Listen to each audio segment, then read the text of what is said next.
Ya, Assalamualaikum, Ustaz. Waalaikumsalam warahmatullahi wabarakatuh. Alhamdulillahirrahmanirrahim. Eh, Alhamdulillah.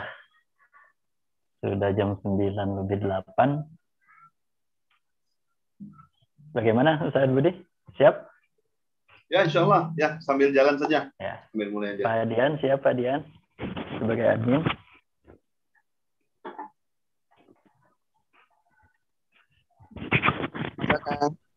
Ya, baik. Kita mulai saja ya Bapak Ibu. Bismillahirrahmanirrahim. Assalamualaikum warahmatullahi wabarakatuh. Waalaikumsalam warahmatullahi wabarakatuh. Alhamdulillahirabbil alamin. Alladzi bi ni'matihi tatimmu shalihat. Min fadlihi tatanazzalul khairat wa bi taufiqihi tatahaqqaqul ghayah. Asyhadu an la ilaha illallah wahdahu la syarika lah wa asyhadu anna Muhammadan 'abduhu wa rasuluh alladzi la nabiyya ba'dah. Rabbi shrah li sadri wa yassir li amri wahlul 'uqdatam min lisani yafqahu qawli. Shadaqallahul azim. Rabbi zidni 'ilman warzuqni fahman. Alhamdulillah, puja dan puji syukur mari sama-sama kita panjatkan kehadirat Allah Subhanahu wa taala yang mana pada pagi hari ini mudah-mudahan dalam keadaan sehat walafiat lahir dan batinnya. Kemudian salawat serta salam, mari sama-sama kita curah limpahkan kehadirat Nabi besar kita, baginda Nabi besar Muhammad Sallallahu Alaihi Wasallam, yang insya Allah mudah-mudahan kita segera, tentunya yang hadir di sini mempunyai kerinduan yang sangat-sangat sekali, yang amat ingin bertemu, ingin mengunjungi dan ingin berziarah ke makam Nabi Muhammad Sallallahu Alaihi Wasallam di Madinah. Mudah-mudahan kita termasuk umat-umatnya yang mendapatkan syafaat dari beliau. Insya Allah. Amin ya Allah. Bapak Ibu yang dirahmati Allah, yang baru bergabung, silakan. Insya Allah tema pada pagi hari ini tentang sa'i, Ustaz ya? Insya Allah tentang sa'i. Ya, tentang sa'i. Sa'i, saya sedikit mungkin ya. Sa'i merupakan salah satu rukun dari umroh dan haji. Jadi kalau rukun apabila tidak dikerjakan itu tidak sah ibadah umrah atau hajinya. Jadi Bapak Ibu, bismillah kita refresh lagi, kemudian berdoa, Rabbi zidni ilman warzuqni fahman. Ini salah satu ikhtiar kita memantapkan manasik kita. Tagline logo wisata yaitu mabrur sebelum umroh. Jadi mudah-mudahan mabrur sebelum umroh ini benar-benar kita bisa aplikasikan, artinya Bapak Ibu benar-benar siap lahir batin sebelum berangkat ibadah nantinya. Siapkan juga alat tulisnya, karena untuk sesi tanya jawabnya nanti akan di akhir, jadi nanti Ustadz Budi akan memaparkan materi dulu. Bapak Ibu kalau misalnya nanti ada pertanyaan bisa tulis, nanti di akhir sesi akan dibuka sesi pertanyaan. Itu mungkin ya. Baik, Ustadz Budi, waktu dan tempat, mangga kami persilakan. Ya, bismillahirrahmanirrahim. Assalamualaikum warahmatullahi wabarakatuh. Waalaikumsalam warahmatullahi wabarakatuh. Bismillah, alhamdulillah, wassalatu wassalamu ala rasulillah wa ala alihi wa sahbihi wa man wala. ولا حول ولا قوة إلا بالله اللهم إنا نسألك علما نافعا ورزقا طيبا وعملا متقبلا آمين يا رب العالمين. Semoga Allah Subhanahu wa taala pagi ini karuniakan kita ilmu yang bermanfaat, rezeki yang berkah, amalan yang senantiasa diterima oleh Allah Subhanahu wa taala. Amin ya Allah rabbal alamin. Ya, sebelumnya saya sapa terlebih dahulu para jemaah, Bapak Ibu, tamu-tamu Allah, calon-calon tamu Allah, Syukur Rahman, apa kabar semuanya? Semoga dalam lindungan Allah, semoga tetap diberikan Allah semangat untuk senantiasa rindu ke Baitullah, dan semoga Allah Subhanahu wa taala segera berangkatkan kita semua ke tanah suci yang mana kita sudah rindu betul untuk sama-sama sampai ke tanah suci insyaallah bismillah. Sehat Ustaz Masykur, alhamdulillah. Sebetulnya beliau yang harus sampaikan materi ini nih. Ya, kita sharing saja ya Ustaz ya, kita sama-sama kaji, kita gali hikmah apa di balik sa'i khususnya. Mudah-mudahan sebelum kita berangkat bisa seperti disampaikan Ustaz Mastur barusan, mabrur sebelum umroh. Ini yang paling penting. Ya, sebelumnya kita tentu merasa kecewa, bukan kecewa ya, sedikit sedih pasti ada ya rasa seperti itu. Wajar manusiawi.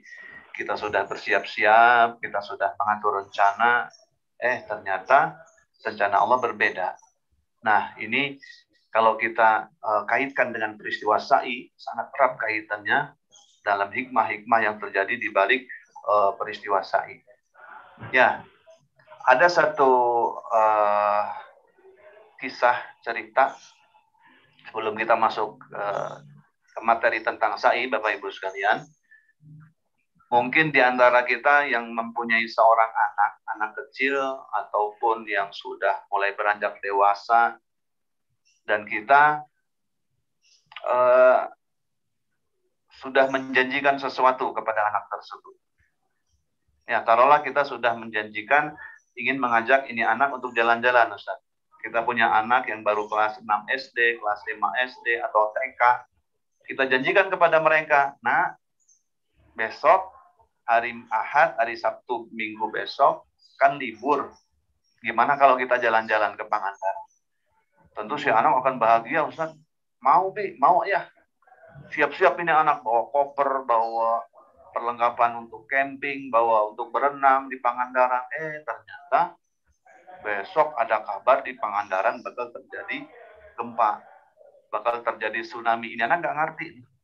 Tapi orang tuanya langsung bicara sama anak kan gitu. Nah, kita berangkatnya ditunda aja ya. Kalau nggak minggu depan atau bulan depan, kita perlu berangkat. Kenapa ya? Kenapa Adi? Kok nggak jadi pergi sih? Kecewa ya. Dan dia nggak ngerti di Pangandaran ada apa sih? Apa yang terjadi di sana dia nggak ngerti. Yang tahu siapa? Orang tuanya. Karena kita terus update berita di sana kan ya. Nah, otomatis kita dengan berat hati pending itu berangkat untuk jalan-jalan ke Pangandaran. Dan saya yakin jika kita berangkat bulan depan dengan ini anak karena sudah kecewa, ini anak sudah sedih, kita janjikan berangkat bulan depan, tentu yang kita siapkan lebih dahsyat untuk anak ini supaya dia bahagia kan gitu Bapak Ibu ya. Supaya ini anak terobati sakit hatinya, terobati sedihnya, tentu kita siap-siap untuk menjamu ini anak, kita servis lebih baik daripada yang kita janjikan kemarin. Nah, ini kalau kita tarik ke peristiwa yang kita alami bersama ini, Bapak Ibu tentu sudah lunas bayar, sudah siap-siap, bahkan sudah dapat koper, Ustaz deh. Udah dapat shawl, udah dapat handbag, sudah dapat, udah menasik, sudah. Pas mau berangkat ternyata ada kabar seperti ini, ditunda. Pandemi sudah hampir 1 tahun, sudah kali 1 tahun. Kita dipending sampai kapan? Wallahu a'lam, sambil menunggu keputusan Saudi. Sudah. Tidak mungkin, mustahil Allah berikan kita cobaan, ujian, tanpa Allah beri kita nikmat setelahnya, mustahil. Bahkan kata Nabi, idhamil jazai ma idhamil bala.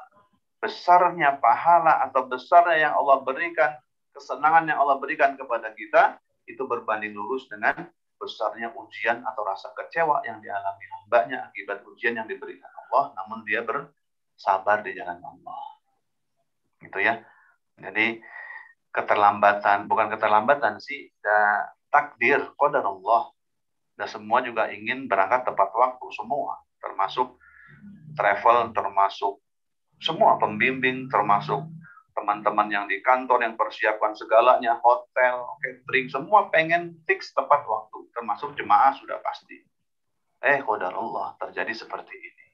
Makanya kita diajarkan oleh baginda Nabi SAW, jika sesuatu yang terjadi kepadamu yang tidak pas dengan hati kita, tidak pas dengan rencana kita, apa yang kita ucapkan, Ustaz?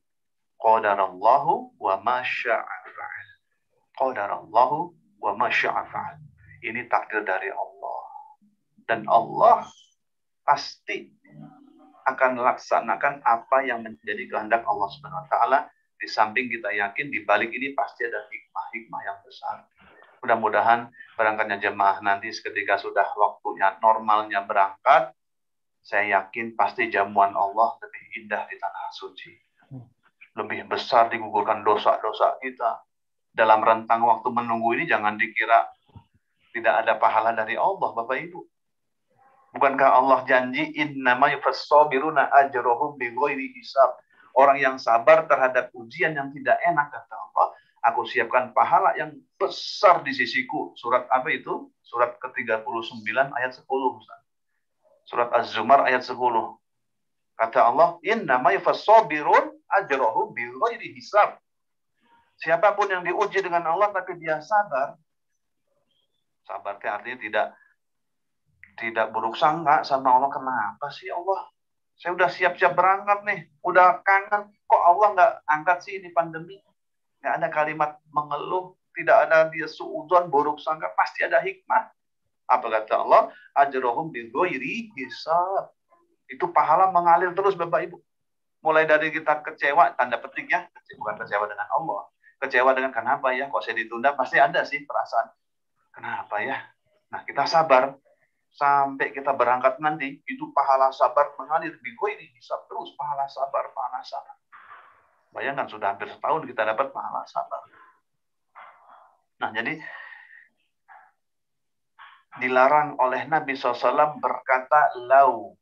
Hadisnya sahih. Lau itu apa sih? Seandainya. Coba seandainya nggak pandemi, pasti saya udah berangkat. Coba kalau saya coba terus. Seandainya. Jangan kau berkata lau. Seandainya. Kenapa? Kalau Anda sering berkata dengan takdir Allah tidak redho, terus Anda katakan, coba kalau. Nah, ini kalimat ini kata Nabi, itu akan membuka pintu syaitan untuk Anda buruk sangka kepada Allah. Dan suudzon, buruk sangka pada Allah, itu dosa yang amat sangat besar di sisi Allah. Bahkan kata Nabi, jika Anda wafat, tidak membawa suudzon, buruk sangka kepada Allah, terus meninggal, surga jaminan. Jadi kalau ingin masuk surga, kata Nabi, Anda meninggal tapi dalam keadaan husnuzon, baik sangka kepada Allah. Itu dijamin oleh Nabi surga, insyaallah. Ya, inilah ikhtiar kita. Kita sama-sama berdoa kepada Allah Subhanahu wa taala, mudah-mudahan Allah segera angkat pandemi ini. Mudah-mudahan yang terpending ini diberikan nikmat sabar ya Bu ya. Nikmat terus rindu ke Baitullah.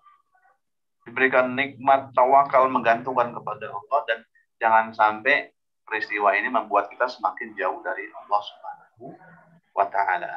Ya, mudah-mudahan Bapak Ibu yang hadir di sini, yang keberangkatan kita mudah-mudahan tidak lama Allah uji kita dengan pandemi ini. Insya Allah bisa berangkat dengan keadaan yang betul-betul sudah nyaman, sudah normal, sudah seperti biasa kembali. Amin.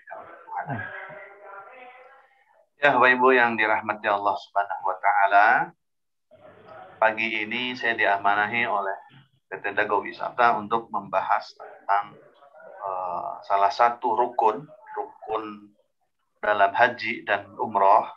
Apa itu? Sa'i. Ya, mungkin Bapak Ibu sudah ada yang sudah sering berangkat, sudah pernah berapa kali berangkat, itu sudah tidak asing lagi dengan ibadah yang satu ini, sa'i. Ya, tentu kita pelajari semua, tidak hanya sa'i. Tentu Bapak Ibu diberikan materi secara berkesinambungan oleh Dago Wisata tentang ihram, tentang niat, kan gitu ya, tentang tawaf, dan sebagainya sampai tahallul. Dan ini semua rangkaian ini kalau tidak kita pahami, kita akan menjadi tamu Allah yang asing, yang tidak bisa mengambil hikmah dalam perjalanan umroh maupun haji kita. Jadi kita harus ilmui betul. Kenapa sih kok saya disuruh pakai kain ihram? Apa hikmahnya? Apa hikmah tawaf? Dan termasuk sekarang, apa hikmah di balik sa'i dan bagaimana tata cara sa'i sesuai yang dicontohkan oleh Nabi Muhammad SAW. Dan insya Allah kita selalu upayakan semaksimal mungkin Dago Wisata ini, Masya Allah. Kita akan selalu membawa jamaah, membimbing jamaah bagaimana bisa beribadah dengan sesuai syariat, Bapak Ibu ya. Jadi tidak ngarang-ngarang. Jadi jangan sampai Bapak Ibu berangkat nanti ketika sa'i, ketika tawaf yang dibaca apa ya? Jangan-jangan yang dibaca Pancasila lagi. Pancasila. Satu ketuhanan yang Insya Allah, mudah-mudahan kita selalu upayakan pembimbing-pembimbing dan wisata, kita selalu upayakan bagaimana supaya umroh ibu, bapak, atau haji nanti berangkat itu sah, diterima Allah Subhanahu wa Ta'ala. Mudah-mudahan insya Allah, biiznillah. Yang ibu-bapak sekalian, insya Allah kita masuk materi tentang sa'i. Yang perlu kita ketahui, ini saya ambil dari satu kitab. Kalau Bapak Ibu punya kitabnya, ini kitab Fikih Sunnah. Fikih Sunnah yang ditahqiq oleh Muhammad Said Sabiq. Said Sabiq, dalam kitab ini sudah ada terjemahnya. Barangkali ada. Ini jelas sekali di sini. Ada fikih umroh mulai dari ihram, tawaf, sa'i, tahallul. Insyaallah. Ya. Karena sa'i ini harus kita pelajari betul. Kenapa? Karena termasuk disampaikan Ustaz Maskur barusan, sa'i adalah termasuk rukun. Jadi kalau ketinggalan sa'inya tidak sah umroh dan hajinya. Ya. Sebelum kita masuk ke dalam fikih atau hukum-hukum sa'i ini, saya ingin sedikit menggali hikmah. Hikmah apa yang bisa kita ambil dari perintah Allah, dari contoh dari Nabi Ibrahim AS sampai ke Rasulullah SAW, kita diperintahkan untuk melakukan ibadah sa'i. Dan ingat, sa'i ini adalah ibadah yang tidak berdiri sendiri. Baik itu dalam rangkaian umroh ataupun haji. Maksudnya gimana tidak berdiri sendiri? Artinya sa'i ini pasti ada rangkaian ibadah awalnya. Tidak berdiri sendiri, Bapak Ibu. Berbeda dengan tawaf. Kalau tawaf dia bisa berdiri sendiri. Ada tawaf sunat. Ya, walaupun tidak rangkaian umroh, ibu tidak ambil mikot, ibu tidak mulai pakai kain ihram, itu boleh tawaf sunnah. Tapi kalau sa'i sunnah, tidak ada. Artinya sa'i ini pasti ada yang mendahuluinya. Apa itu? Tawaf. Jadi nggak mungkin orang sa'i tanpa tawaf. Nggak pernah ada, nggak tahu kalau dari travel lainnya, tapi di kita mah nggak ada tuh. Kita lihat ada yang pakai baju biasa sa'i, kok Pak kok sa'i sih? Ya Ustaz mau sa'i sunnah. Nggak ada, tidak ada sa'i sunnah. Ya, yang ada dia pasti didahului oleh tawaf. Entah itu tawaf kudum kalau haji ya. Kalau haji kan boleh, habis tawaf kudum terus dia sa'i. Nanti setelah tawaf ifadah tidak sa'i lagi kan kita. Itu rangkaian haji. Boleh juga tawaf kudum dia tidak sa'i. Nanti setelah tawaf ifadah dia sa'i. Artinya sa'i ini bukan ibadah yang berdiri sendiri. Pasti ada sebab. Entah itu diawali dengan mikot, entah itu diawali dengan dia ambil mikot di Bir Ali, terus tawaf, setelah itu baru melaksanakan sa'i. Itu rangkaian ibadah tawaf umroh. Ya, ada juga rangkaian dengan haji, tapi pasti didahului oleh tawaf. Nah, jadi jangan ngarang, jangan mau sa'i sunnah. Tidak ada sa'i sunnah. Nah, baik. Hikmah apa yang bisa kita ambil pelajaran, kita petik dari perintah sa'i.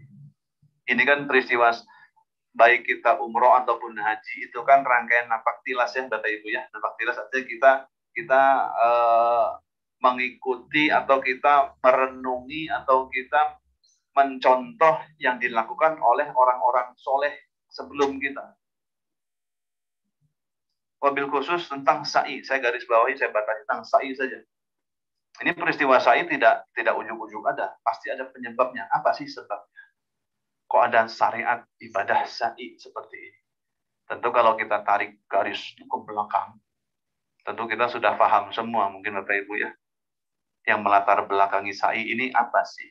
Kan peristiwa ketika turun perintah dari Allah Subhanahu wa Ta'ala kepada Nabi siapa?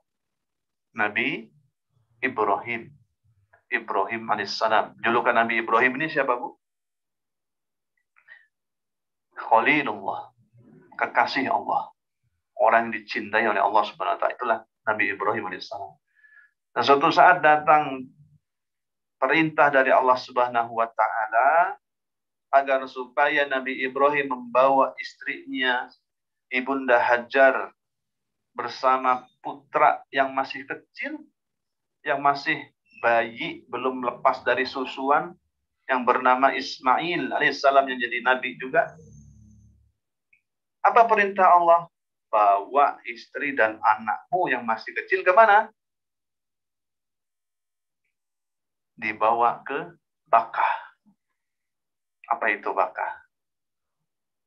Bayangkan Bapak Ibu, Nabi Ibrahim tinggal di mana? Di Palestina. Bersama putra beliau. Diperintahkan untuk membawa bayi dan istri kemana? Ke daerah Mekah. Mekah ini kalau jarak dengan Palestina berapa jam Ustaz? Naik pesawat saja kalau dari Mekah ke Jordan itu kan kurang lebih hampir 2 jam, 3 jam jalan kaki berapa jauh. Nah, turunlah perintah Allah Subhanahu wa taala untuk tes keimanan Nabi Ibrahim SAW agar supaya istri dan anak beliau disimpan di Bakkah, di Makkah sekarang ya, di sebelah Ka'bah. Yang dulu Ka'bah di daerah Makkah, di Saudi, di daerah Makkah, di sekitar Masjidil Haram yang sekarang sudah megah seperti itu, dulu tidak ada kehidupan.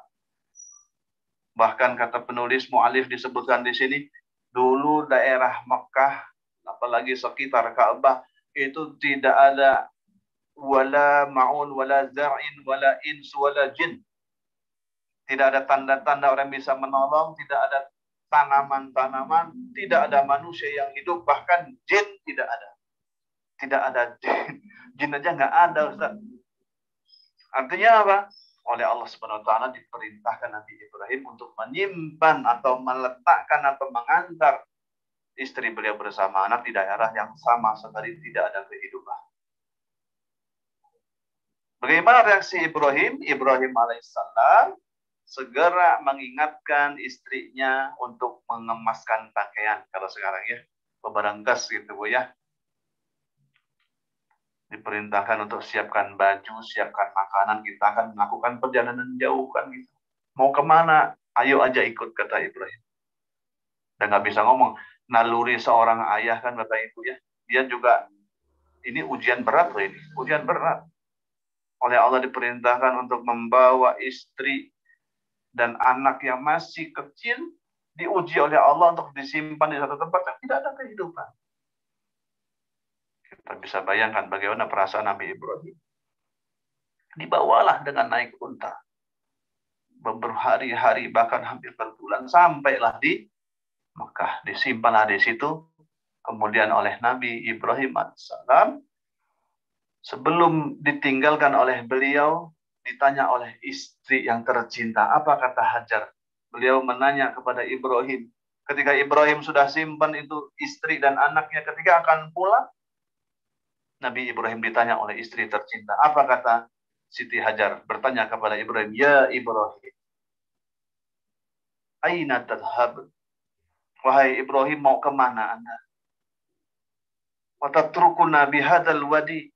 Apakah engkau akan meninggalkan kami di lembah ini? Alladzi laisa bihi anisun wala syai'. Yang mana lembah ini kau lihat sendiri enggak ada tanda kehidupan di sini. Nabi Ibrahim tertunduk, tidak menjawab. Campur aduk hatinya di antara sedih dan antara melaksanakan perintah Allah Subhanahu wa taala. Begitu melangkah dipanggil lagi, ya Ibrahim, mau kemana? Apakah kau tinggalkan kami berdua di sini? Tidak menjawab kembali. Kemudian yang ketiga ditanyakan oleh Hajar, berbeda pertanyaan. Apa kata Ibunda Hajar? Ya Ibrahim.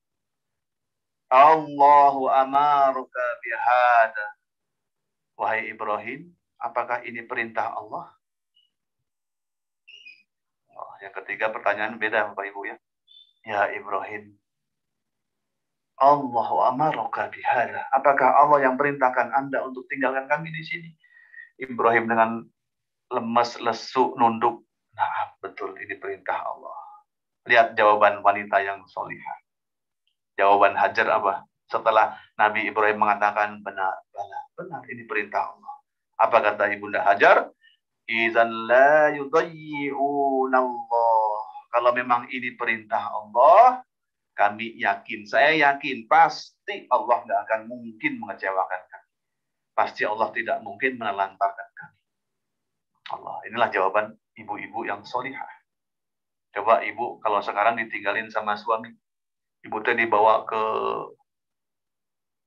mana ya Ustaz, yang nggak ada kehidupan deh sekarang. Disimpan di Ciwidey, Pangalengan. Kemudian ditinggal sama suami. Terus ibu nanya, ini perintah Allah, Pak? Iya, mah. Kenapa nggak papa hajat yang di sini kan gitu, Bu ya. Tapi kalau hajat, Masya Allah, jawabannya. Idzan la yudayyi'una Allah. Kalau ini perintah Allah, saya yakin pasti ini ada hikmah. Pasti Allah nggak mungkin kecewakan. Ini bisa kita tarik dengan keadaan kita sekarang ini, Bapak Ibu sekalian ya. Kalau kita yakin, apakah ini kehendak Allah? Ayo sama-sama kita renungkan dan kita jawab masing-masing. Apakah corona ini kehendak Allah atau kehendak wisata? Pasti jawabannya ini pasti kehendak Allah. Ayo sama-sama kita belajar supaya kita berhusnuzon baik sangka kepada Allah. Kita ucapkan, idzan la yudayyi'una Allah. Kalau ini memang peristiwa corona ini, wabah ini terjadi pasti karena Allah, saya yakin 100%, 1000% pasti ada hikmah dan mustahil Allah akan kecewakan kita. Makanya saya bilang di awal tadi, saya yakin seyakin-yakinnya Bapak Ibu. Dengan ditundanya, dipendingnya kita sakit, bukan sakit hati ya. Kita kecewa, kita sedih, wajar sih. Tapi yakinlah di balik itu, idzan la yudayyi'un Allah. Pasti Allah siapkan sesuatu nih untuk kita. Ya, makanya orang-orang yang keyakinannya bulat, tekadnya bulat kepada Allah, apapun yang terjadi nggak akan menggoyahkan keyakinan dia kalau dia sudah faiza azam, dia sudah berazam pengen ke Baitullah. Apapun yang terjadi, kapan berangkatnya, wallahu a'lam. Yang penting kita sudah ikhtiar, kita pasrah kepada Allah. Kapan berangkat, wallahu a'lam. Kalau Allah takdirkan waktunya berangkat, insya Allah dipermudah. Cuman jangan sampai ketika dikasih ujian dia pundung. Nah, udahlah kalau kita nggak usah umroh aja lah. Saya niat umroh. Udah, nggak usah, nggak jadi berangkat lah, balikin lah semuanya. Ini mah diuji oleh Allah, tapi dia tidak idzan yudayyi'un Allah. Dia nggak yakin ada hikmah yang besar di balik ujian dari Allah Subhanahu wa Ta'ala. Nah, baik. Setelah itu kita lihat nih hikmah sa'i sebelum kita masuk. Kalau fikih mah insya Allah kita tidak lama lah fikih ibadah sa'i ini ya. Tapi hikmah di baliknya supaya kita paham kenapa kita diperintah sa'i. Pertama kita pelajari dulu tuh. Kenapa kok sa'i ini terjadi? Nah, apa yang terjadi setelah ditinggalkan oleh Ibrahim, Hajar dan putranya di situ, di satu tempat, ketika sudah berjalan jauh Nabi Ibrahim alaihissalam, sudah di balik bukit yang tidak terlihat oleh Hajar dan Ismail, yang masih bayi tidak terlihat, kemudian Nabi Ibrahim berbalik menghadap ke Ka'bah yang dulu masih tumpukan-tumpukan batu. Kemudian Nabi Ibrahim alaihissalam mengangkat tangan dan berdoa yang diabadikan dalam surat Ibrahim. Ayat 38. Apa doanya? Rabbana inni askantu biwad min dzurriyyati biwadin ghairi dzi zar'in 'inda baitikal muharram. Ya Allah, aku tinggalkan keluargaku di tempat yang tidak ada kehidupan ini ya Allah. Biwadi ghairi zar'in, di lembah yang tidak ada tanaman ya Allah. Supaya apa? Rabbana liyuqimus shalah faj'al fidatan minan nasi tahwi ilaihim warzuqhum minas samarati la'allahum yashkurun. Ya Allah, supaya mereka mendirikan salat dan berikanlah rezeki buah-buahan untuk mereka. Doa. Dan sekarang apa yang terjadi Ustaz? Di Mekah buah apa yang tidak ada sekarang? Semua buah ada Bapak Ibu. Padahal tidak ada kebun, tidak ada tanaman yang khusus, tapi didatangkan Allah dari manapun buah-buah ini datang. Lihat barokah orang yang menyerahkan diri kepada Allah Subhanahu wa Ta'ala. Nah, setelah ditinggalkan dengan perbekalan yang secukupnya, kurma dan air, begitu sehari, 2 hari, makin menipis persediaan makanan yang ditinggalkan oleh suami tercinta Ibrahim alaihissalam. Kemudian anak makin rewel, dia nyusu, air susu sudah habis, sudah hampir kering karena tidak makan dan tidak minum. Perbekalan sudah habis. Apa yang terjadi? Lihat, kaitan antara tawakal dan ikhtiar. Ini yang pelajaran yang besar nih Ustaz, yang bisa kita ambil dari hikmah dari peristiwa sa'i, Bapak Ibu sekalian. Bukankah Hajar sudah pasrah menyerahkan kepada Allah dengan kalimat idzan la yudayyi'un Allah. Saya yakin Allah nggak akan kecewakan saya. Tapi ketika anaknya rewel, nangis, sudah mulai kehausan, kelaparan, apakah Hajar diam? Nunggu hujan dari langit? Nunggu? Enggak. Hajar bangkit mencari air untuk bayi yang makin rewel, makin nangis. Hajar naik ke bukit Sofa. Diangkat kain karena panas waktu itu. Dilihat dari jauh, barangkali ada orang-orang yang lewat. Dilihat ada Fata Morgana di Bukit Marwah. Turun lagi, lari ke Bukit Marwah. Barangkali ada yang lewat lagi orang, bisa diminta pertolongan atau bisa diminta sesuatu. Nggak ada, balik lagi ke Sofa. Sampai berapa kali balikan? 7 kali balikan Sofa dan Marwah. Dan inilah yang menjadi syariat sa'i yang dikerjakan oleh para mu'tamirin dan para hujjat, orang yang umroh dan para haji. 7 kali bolak-balik. Lihat bagaimana keteguhan Hajar. Jadi Bapak Ibu nanti ketika sa'i dari Sofa Marwah sekarang mah sudah enak kan Pak ya? Yang sudah berangkat sudah pakai AC, sudah dingin. Kalau dulu kan antara bukit dengan bukit jalannya batu. Berjuang mencari air dari Sofa Marwah, Sofa Marwah. Jadi ketika kita sa'i Sofa, ya Allah, bagaimana perjuangan Ibunda Hajar mencari air untuk anaknya Ismail. Kita bisa meresapi, menghayati bagaimana beratnya perjuangan seorang. Dan ingat, ikhtiar seorang ibu yang melihat anaknya kelaparan itu tidak menjadikan ibu ini menjadi menghalalkan segala cara untuk mencari air atau untuk mencari makanan untuk anaknya. Tidak. Tadi mencari rezeki yang halal saja. Ya. Dan tidak ujuk-ujuk Ibu Bunda Hajar, nauzubillah, untuk mendapatkan rezeki sampai berbuat yang tidak-tidak demi mendapatkan harta, nauzubillah. Tapi mencari rezeki yang halal saja. Ya, untuk apa? Untuk diberikan kepada Ismail alaihi salam. Nah, apa yang terjadi dengan izin Allah?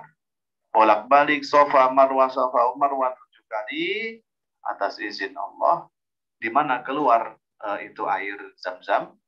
Ketika Nabi Ismail meronta-ronta, menghentak-hentakkan kakinya di tanah, kemudian dengan izin Allah keluarlah air Zam-Zam tersebut. Lihat, mencari rezeki ke Sofa Marwah cari air. Ternyata keluarnya di situ, nggak disangka-sangka. Ini pelajaran mahal Bapak Ibu. Ya, selain tawakal kita diwajibkan ikhtiar oleh Allah Subhanahu wa taala untuk mencari rezeki yang halal. Di mana rezeki itu Allah kucurkan? Ini rahasia Allah Subhanahu wa taala. Makanya kita tarik peristiwa ini ke dalam kehidupan sehari-hari kita. Ayo, hari-hari kita jadikan sa'i. Ya, kita jadikan sa'i kepada Allah Subhanahu wa taala. Artinya apa? Ini kan banyak macam-macam profesi, ada yang guru, ada yang guru TK, guru SD, ada yang pedagang, ada yang pegawai negeri, berangkat pagi, pulang sore, mencari rezeki yang halal. Niatkan dalam hati kita, ya Allah, niatkan ibadah. Saya ingin mencontoh Ibunda Hajar, mencari rezeki yang halal. Di mana rezeki yang Allah kucurkan nanti? Allahu a'lam. Gimana Allah Subhanahu wa taala. Ya, jadi pelajaran penting, 2 pelajaran penting dari sa'i. Hikmahnya apa?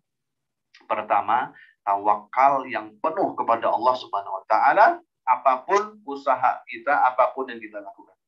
Yang kedua, ikhtiar semaksimal mungkin yang bisa kita lakukan. Jadi ini dua sisi yang tidak bisa terpisahkan Bapak Ibu ya, antara tawakal dan ikhtiar.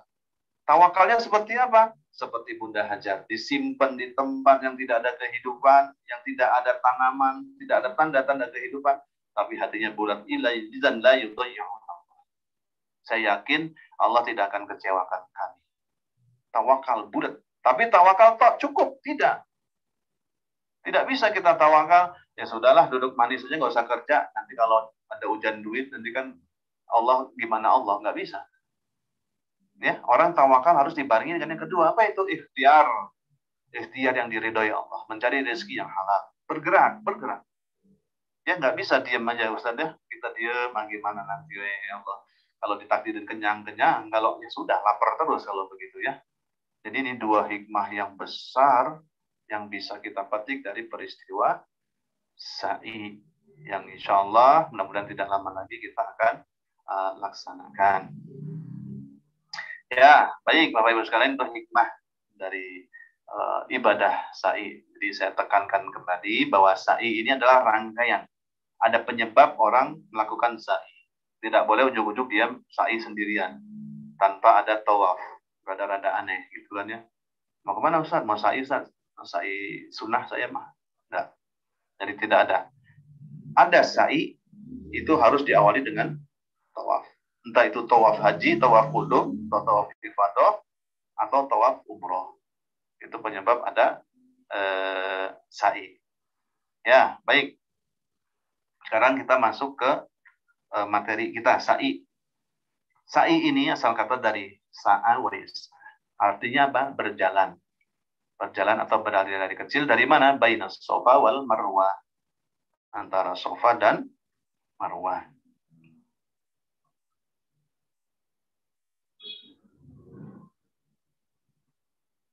Sudah ada yang berangkat umroh ini Bu ya, Bapak Ibu? Atau baru pertama semua ini? Kebetulan audionya di off kan semuanya Ustaz. Ya. Oh ya.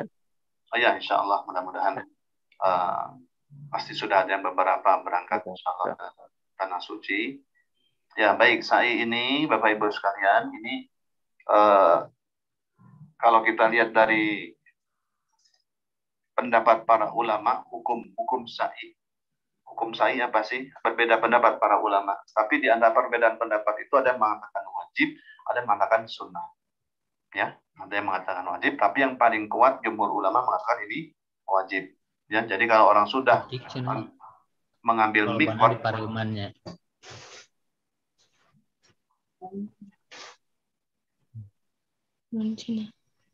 ya. Orang kalau sudah mengambil miqat di satu tempat, tapi suara itu di itu nih. Baik, nah, saya kerenengkan. Ya, Pak Haji Junior. Terdengar Bapak Ibu ya? Ya. Ya, alhamdulillah. Ya, baik. Sa'i ini jumhur ulama berpendapat bahwa hukumnya adalah wajib, apalagi kalau kita sudah berniat umroh. Berniat umroh, kemudian kita sudah ambil miqat, ini kita batasi umroh saja ya. Umroh. Jadi ketika sudah kita ambil miqat di Bir Atikah, tadi ya lam-lam, tadi pesawat, kita sudah pakai kain ihram, itu setelah tawaf itu harus melaksanakan sa'i. Ya, karena rukun umrah itu hanya 4. Rukun umrah beda dengan haji, Bapak Ibu. 4 rukun umrah. Apa itu? Pertama, ihram. Yang kedua, tawaf. Yang ketiga, sa'i. Yang keempat, tahallul. Benar. Ya. Hukum. Tahallul. Rukun umrah itu ada pertama ihram. Yang kedua, tawaf. Yang ketiga, sa'i. Yang keempat, tahallul. Selesai. Jika dia sudah umroh, dia sudah ihram, kemudian sudah tawaf dan tidak sa'i. Ini beberapa pendapat mengatakan dia harus bayar dam, atau tidak sah umrohnya, dia ulang kembali. Ya, jadi sa'i ini merupakan rangkaian satu ibadah, baik itu umrah ataupun haji. Kalau ditinggalkan, itu ada sanksinya karena dia sudah masuk kategori wajib.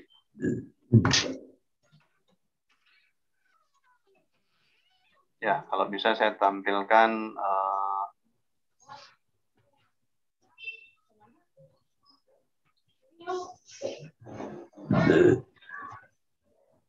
ya, kelihatan Bapak Ibu? Belum. Ya, kelihatan. Ada Pak ya?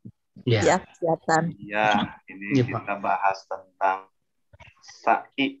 Sa'i ini artinya berjalan atau berlari kecil dari Bukit Safa dan Marwah. Nah, ini dia jemaah kami, jemaah kita dari wisata Kita insya Allah selalu dampingi seperti ini, Pak. Baik dalam keadaan tawaf ataupun sa'i, itu nggak dilepas sendiri, Pak, Ibu ya.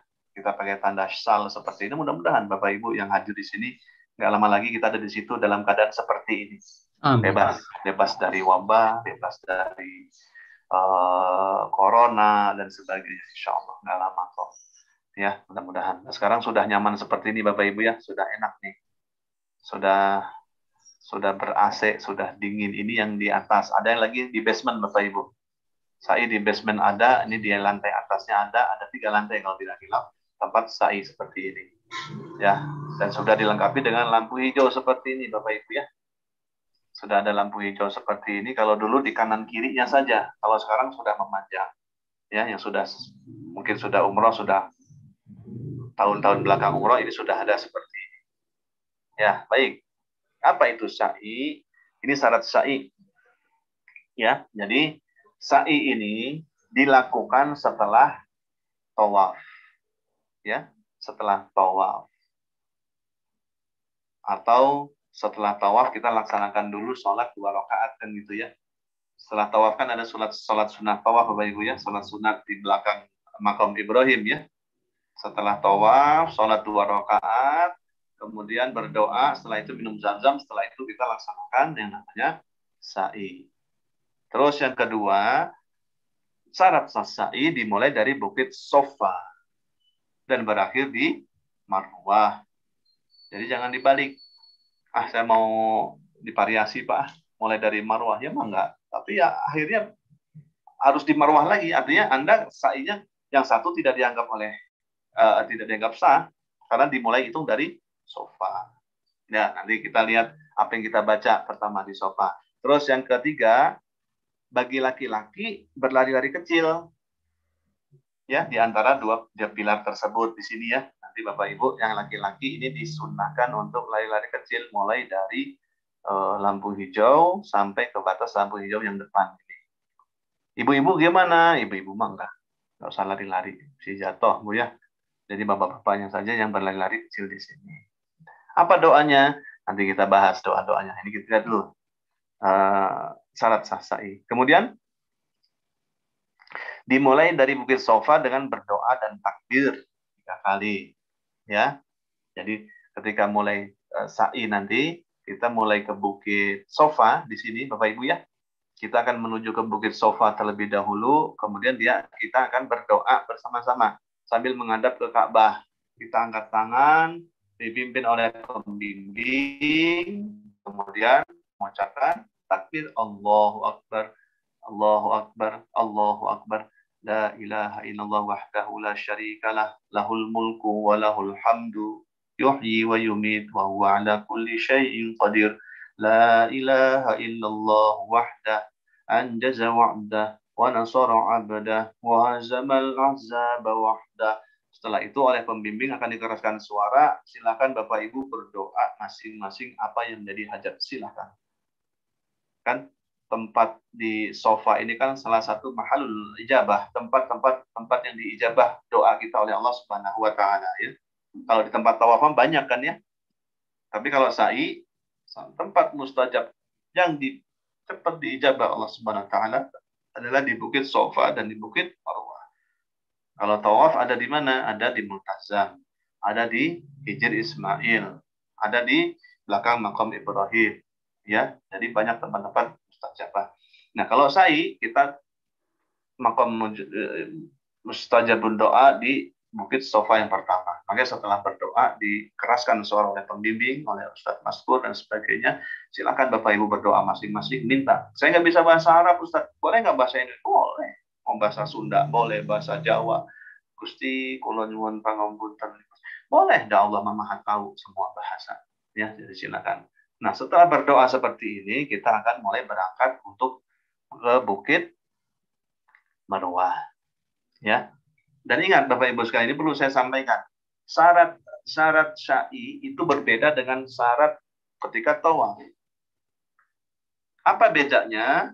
Kalau syarat tawaf itu harus dalam keadaan suci, harus punya wudhu, ya, harus punya wudhu. Tidak boleh tawaf tidak punya atau sudah batal tapi diam-diam nggak mau ngomong sama pembimbing, bisa diomelin katanya.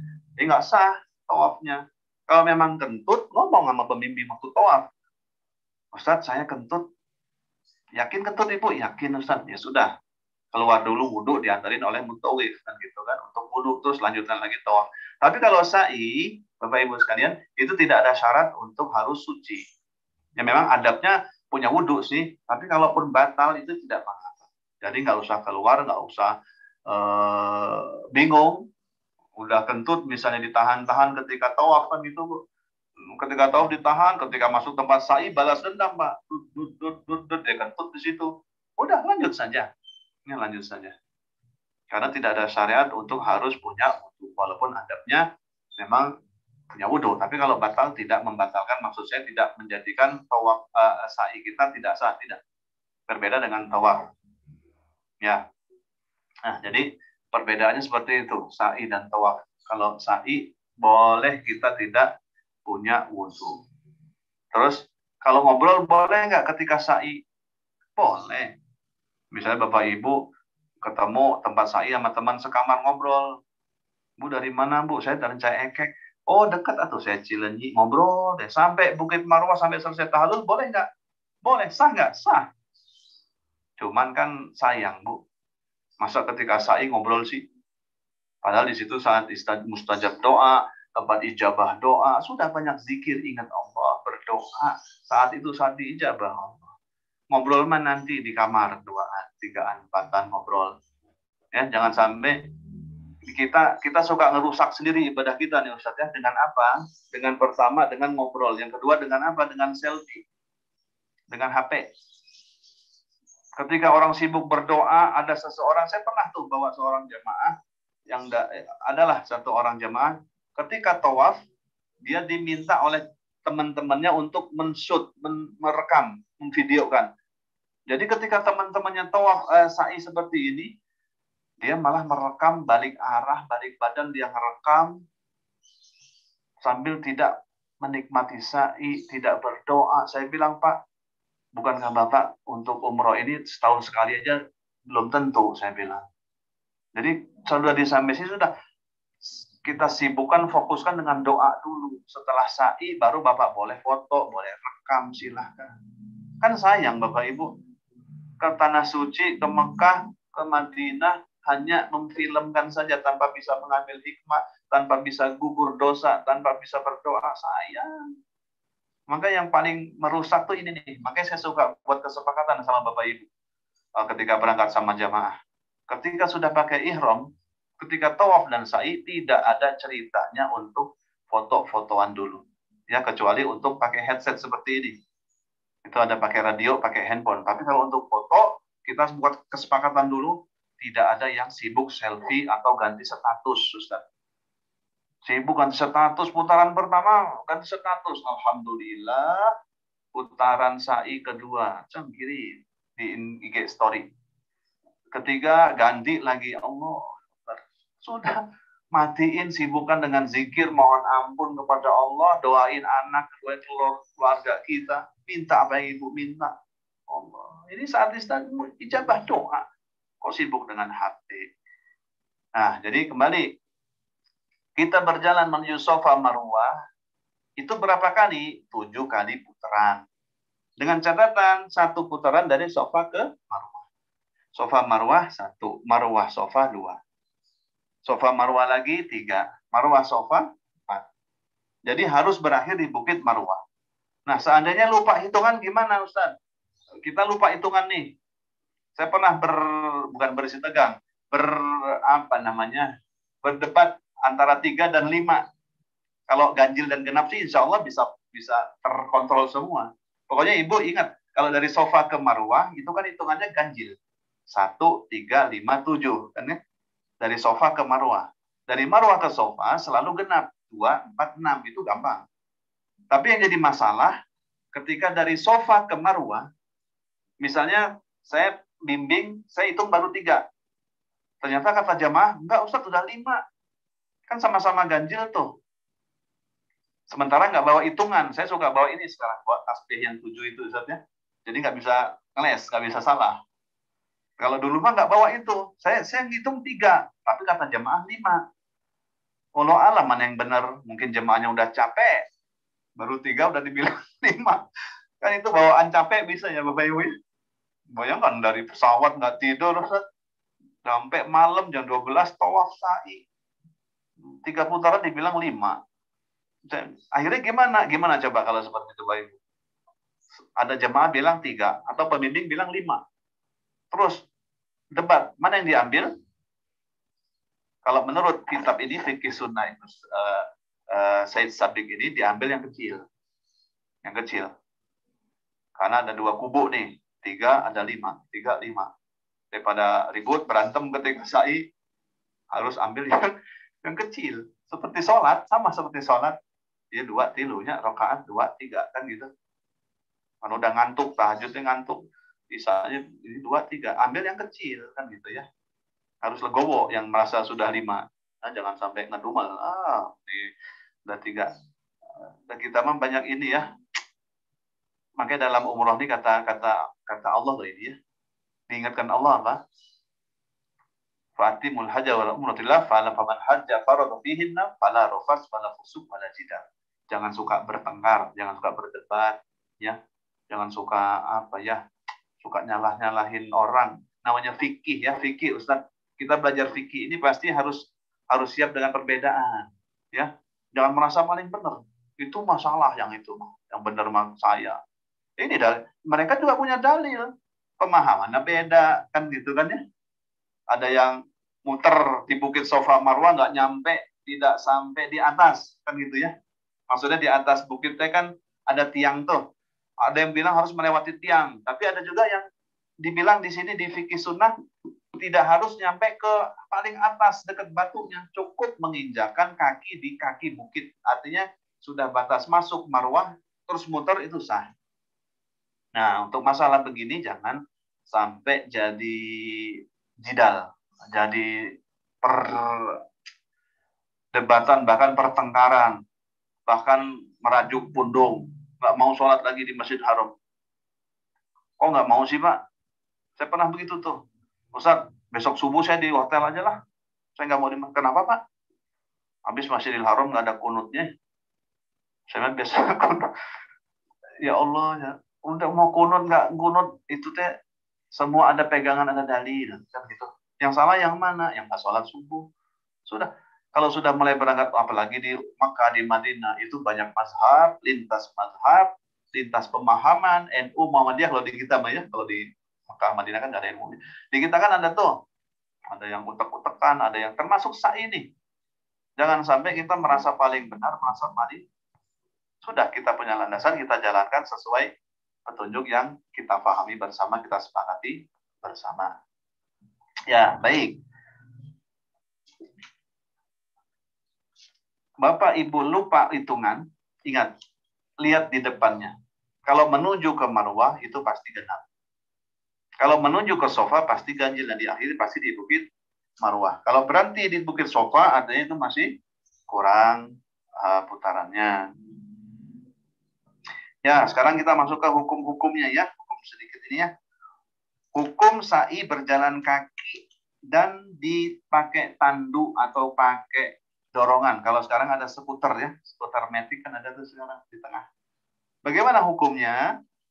Ya, kata Syed Sabiq dalam kitab ini disebutkan, sa'i boleh dilakukan dengan cara berjalan atau naik kendaraan. Boleh.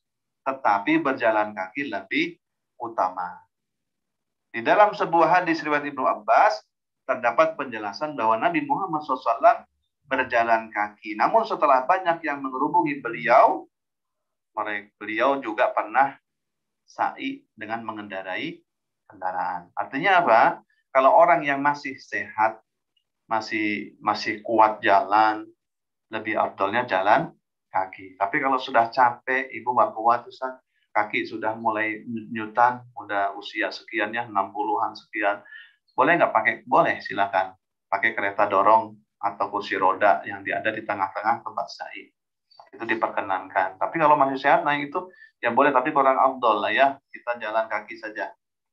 Jadi hukum berjalan kaki dan pakai itu boleh sebetulnya. Cuman afdolnya kurang mendapatkan pahalanya lebih besar yang berjalan tentu ya, gitu ya. Terus hukum berdalil kecil di antara dua tonggak. Hukum berdalil kecil di antara pilar hijau, lampu hijau tersebut. Apa hukumnya? Orang yang melakukan sa'i disunnahkan untuk berjalan biasa di antara Safa dan Marwah, kecuali antara dua tugu. Dua tugu itu maksudnya dua batas lampu itu, Bapak Ibu ya. Bapak-bapak, Ibu mangga. Yang disunahkan di lampu hijau tersebut adalah ar-romal. Romal itu artinya lari-lari kecil. Siapa yang lari kecil? Bapaknya saja. Ya. Jadi ketika sudah di sofa menghadap Ka'bah, berdoa seperti itu jalan, ketika sudah nyampe di lampu hijau, disunahkan bapaknya lari-lari kecil. Dengan doa apa doanya? Rabbighfir. Nanti pembimbing keraskan suara tuh untuk doa itu. Rabbighfir warham wa'fu wa takarram wa tajawwaz amma ta'lam innaka ta'lam ma la na'lam innaka antallah a'azzul akram. Tinggal diikuti saja. Jadi ibu-ibu, bapak-bapak jangan stres ya, jangan puyeng kalau belum hafal doa. Ya, saya tidak sedikit sering mendapati jemaah yang ketika sudah dekat waktu berangkat malah stres. Ibu kenapa stres, Ibu? Kok banyak ngelamun sih mau berangkat umroh loh kita? Itu di bandara teh, Bu. Ustaz, Ibu teh belum hafal doa-doa gimana ya? Doa tawaf putaran pertama belum hafal. Apalagi doa sa'i, apalagi di lampu hijau, apalagi banyak doa-doa yang belum hafal, Ustaz. Gunting rambut, tahalul, doa. Saya sampaikan Ibu, ini untuk kita semua ya, tidak ada doa khusus. Ya, baik perjalanan umroh ataupun haji, tidak ada doa khusus. Wukuf di Arafah, tidak ada doa khusus. Apalagi sa'i, tidak ada doa khusus. Apalagi tawaf juga tidak ada doa khusus. Satu-satunya doa yang Bapak Ibu harus hafal, doa apa Ibu? Doa Rabbana atina fid dunya hasanah, kan sudah hafal itu. Saya sampaikan itu. Oh gitu Ustaz, kata Ibu. Ya, Ibu cukup hafalkan sapu jagat Rabbana atina. Kapan dibacanya itu? Ketika sudah sampai rukun yamani, sampai ke Hajar Aswad, bacalah Rabbana atina. Selebihnya bebas doa apapun. Nah, terus fungsinya buku panduan buat apa dong? Putaran pertama baca Allahumma Rabbana atmim lana nur. Itu kan daripada Ibu ngelamun. Masa tawafnya melamun, cok baca buku. Tapi saya lebih anjurkan ke jamaah supaya membaca doa yang dia pahami, kan gitu Ustaz. Atau ibu-ibu, bapak-bapak kalau sudah dapat buku panduan doa, itu dibaca dan pahami artinya. Jadi ketika berdoa kita tahu minta apa sih, gitu kan? Kan kita diperintahkan oleh Nabi SAW, dicontohkan itu tawaf dan sa'i sambil berdoa, bukan membaca doa. Beda nggak Bu? Berdoa dengan membaca doa. Beda. Kalau berdoa mah kita paham yang saya minta, saya ngerti. Rabbana atmim lana nurana waghfir lana, ya Allah cahayai kami ya Allah. Terang. Saya paham. Tapi kalau membaca doa kadang kita nggak ngerti. Dan ini saya pikir kurang kurang pas, kan kita minta sama Allah yang kita minta nggak ngerti. Makanya ada manasik seperti ini untuk mengkaji diantaranya doa-doa. Apa sih yang saya minta gitu kan di buku doa itu diantaranya. Tapi kalau jemaah belum hafal, saya suka pakai doa yang umum. Rabbana hablana min azwajina, diikuti jemaah.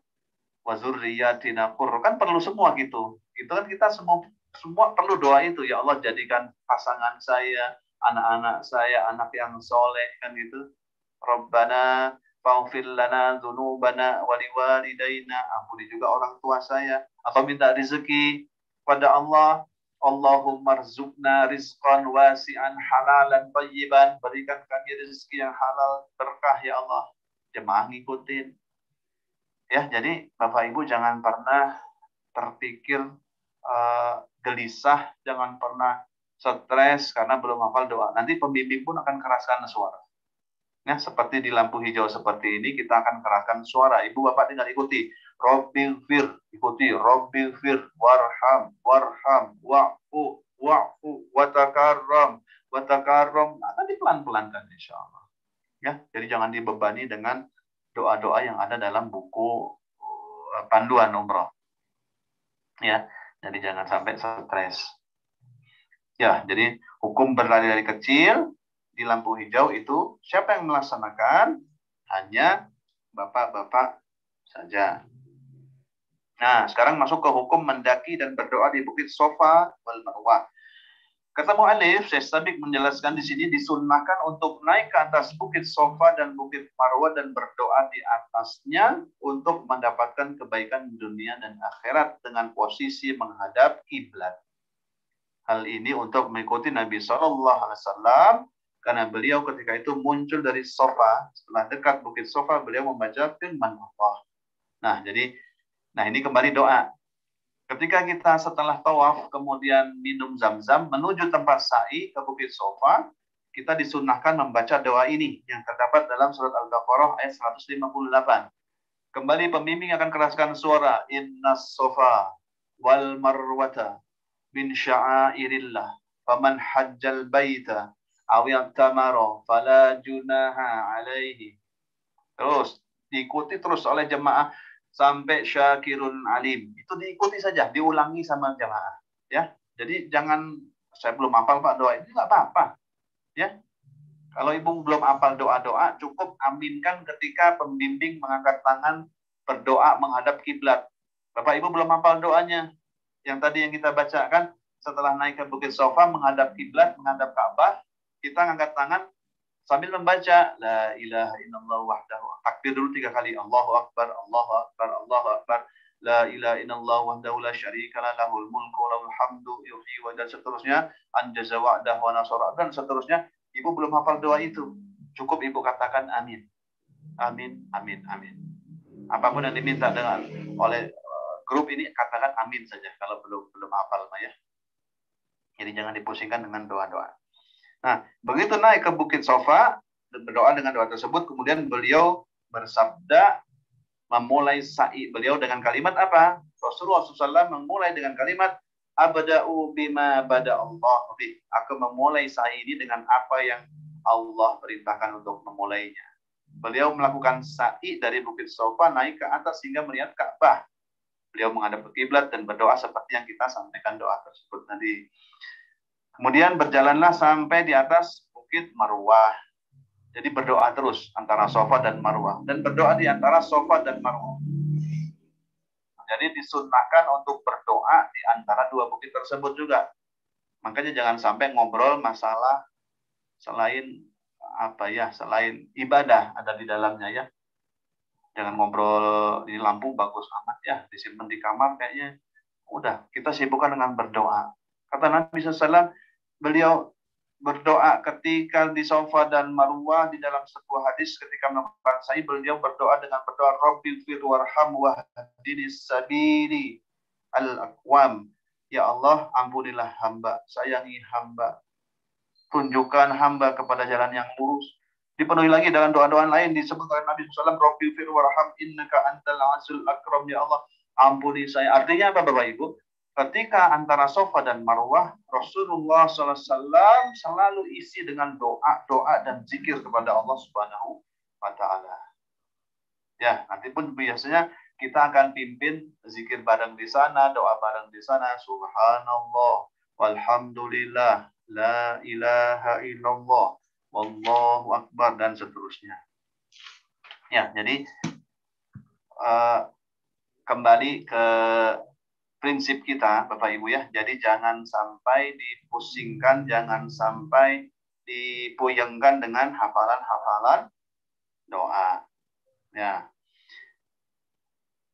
Kemudian ada yang bertanya ketika kita sama-sama praktek sa'i waktu itu di lapangan ya. Bagaimana dengan laki-laki Ustaz? Laki-laki ini kan kalau ibu-ibu kan boleh pakai bukan sendal ya. Pakai apa sih? Sepatu alas kaki Bu ya, seperti kain itu ya, sepatu kain. Nah, itu dibolehkan Bapak Ibu ya. Bagi laki-laki tidak boleh kecuali ada uzur syar'i. Kalau ada uzur syar'i boleh, kalau ibu-ibu boleh. Kalau laki-laki mah nggak boleh, ujung-ujung mau pakai sepatu kain atau pakai sendal nggak boleh. Tapi kalau ibu-ibu boleh, silakan. Ya, jadi berjalan kaki menurut mazhab Syafi'i, Maliki, dan sebagian pendapat mazhab Hambali itu berjalan kaki tidak boleh memakai alas kaki bagi laki-laki kecuali uzur syar'i. Ya kalau memang nggak kuat kakinya dengan dinginnya lantai, rematik atau sebagainya itu dibolehkan. Kemudian perbanyak doa dan sebagainya, lari kecil, khusyuk, tenang, ya itu dia.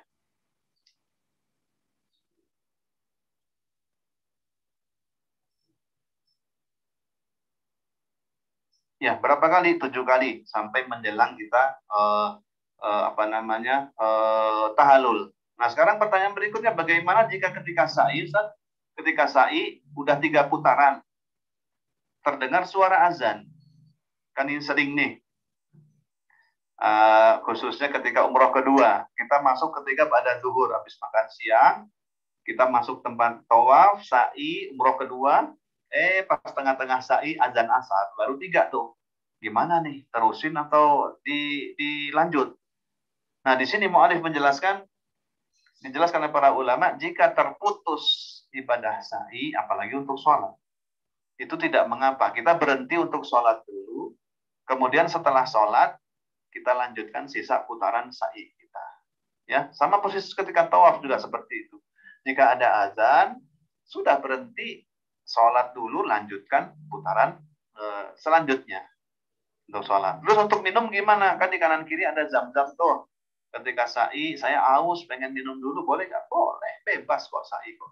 Kalau udah capek, jemaah capek, Ustadz Maskur, berhenti dulu dong. Ibu ini udah kram kakinya, ada beberapa jemaah, sudah berhenti dulu. Berhenti dulu, istirahat, duduk sebentar, istirahat, bebas sa'i. Ya. Mau sampai sore, mau sampai malam juga nggak apa-apa, ditahan sebentar. Asal dia bisa menjaga larangan-larangan ihramnya. Kan gitu. Larangan ihram apa? Ya nggak boleh cukur-cukur buluan, nggak boleh wangi-wangian. Mau dilambat-lambat juga nggak apa-apa kalau sa'i gitu ya. Jadi bukan harus segera selesai, enggak. Apalagi ada jeda azan. Itu dibolehkan. Dan ingat, tidak harus punya wudhu. Kalau mau sholat tentu harus wudhu ya, yang batal. Udah azan asar, ternyata dia batal. Udah keluar dulu, wudhu dulu, baru lanjut sholat asar. Setelah itu baru lanjut untuk sa'i. Ya, itu diantaranya tentang rangkaian ibadah sa'i. Ya, jadi intinya bahwa sa'i ini adalah ibadah yang ada sebab, bukan munfarid, bukan ibadah sendiri, bukan ibadah tanpa sebab. Beda dengan tawaf, Bapak Ibu ya. Kalau tawaf ada tawaf sunnah, kalau sa'i tidak ada sa'i sunnah. Ya, jadi yang membatalkan sa'i itu apa? Tidak ada yang membatalkan sa'i kecuali kalau dia tidak mualah. Mualat itu artinya dia mau variasi sa'i dulu baru tawaf, itu mah aneh. Itu nggak sah sa'inya begitu ya. Jadi yang membatalkan sa'i diantaranya apa? Kalau dia melanggar larangan-larangan ihram, itu batal semuanya, bukan hanya sa'i, umrohnya batal persen dan harus membayar dam, gitu kan ya. Ya, wallahu a'lam bishawab. Ya, barangkali ada yang disampaikan, ditanyakan, dipersilakan Ustaz Maskur. Baik, Ustaz Budi, terima kasih atas penyampaiannya. Bapak Ibu yang dirahmati Allah, kita juga sudah live via YouTube juga. Bagi jamaah yang sudah bergabung dengan YouTube, silakan. Cuma mungkin tidak bisa langsung kasih pertanyaan atau bisa nanti di chat, di komen ya. Bagi kita live dulu untuk jamaah yang lewat Zoom. Admin punten, bisa di audionya bisa dinyalakan semuanya bagi jamaah yang ingin bertanya tentang sa'i. Silakan Bapak Ibu. Saya Pak boleh bertanya Pak? Silakan Bu. Dengan Ibu siapa? Latifah.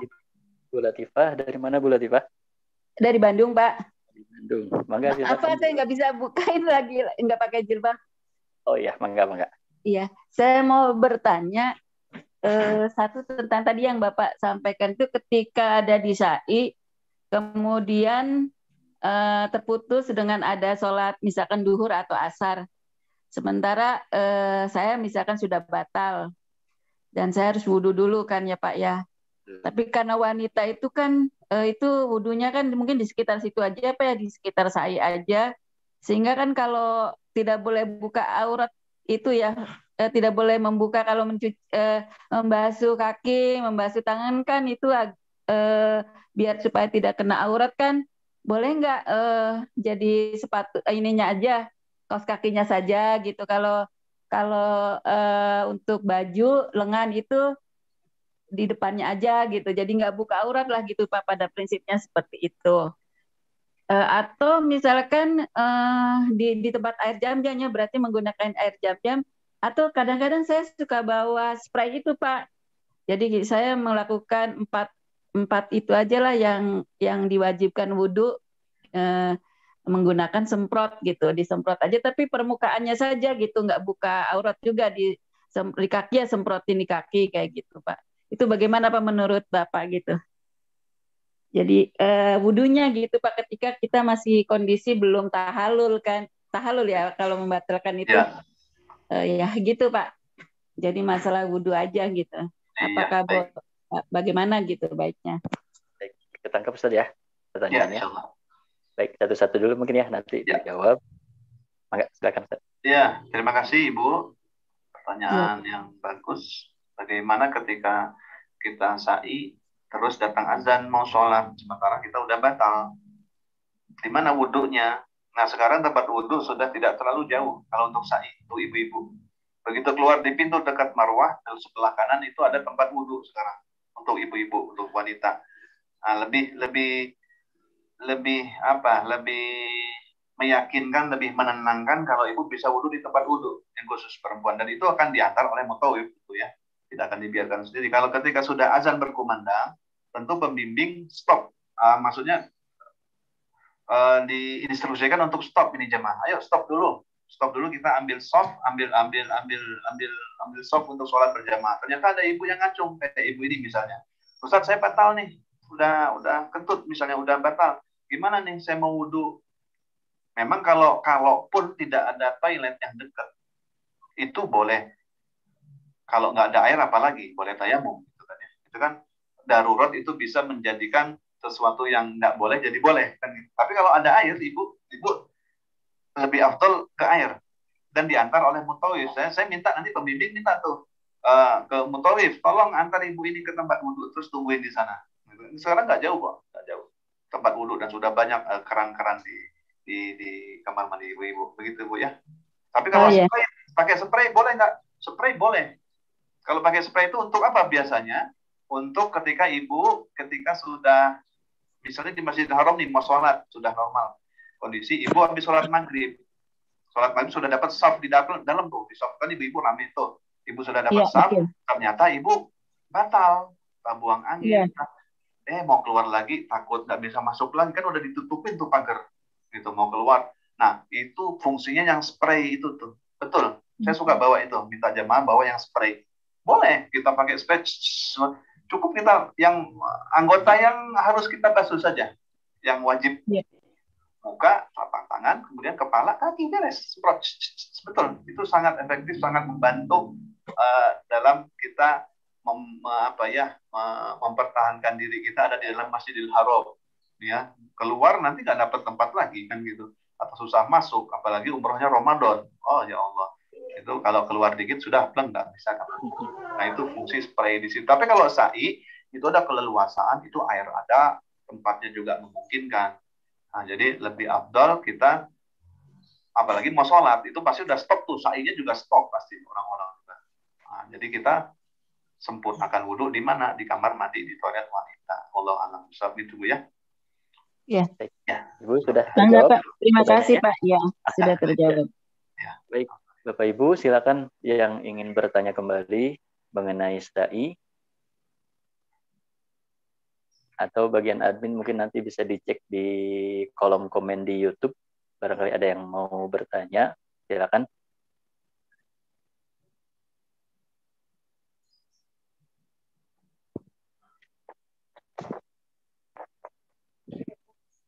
Bagi jamaah-jamaah yang baru perdana mungkin Ustadz belum kebayang ya mengenai medan di sana seperti apa, tapi bisa nanti searching juga, kemudian di slide yang Ustadz tampilkan juga sudah ada, dan terkadang betul Ustaz,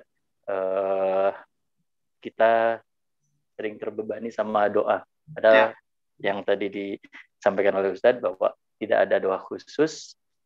Jadi boleh diam saja juga boleh. Tapi ya sayang itu tadi ya Ustaz ya, tempatnya mustajab, kemudian waktunya mustajab juga.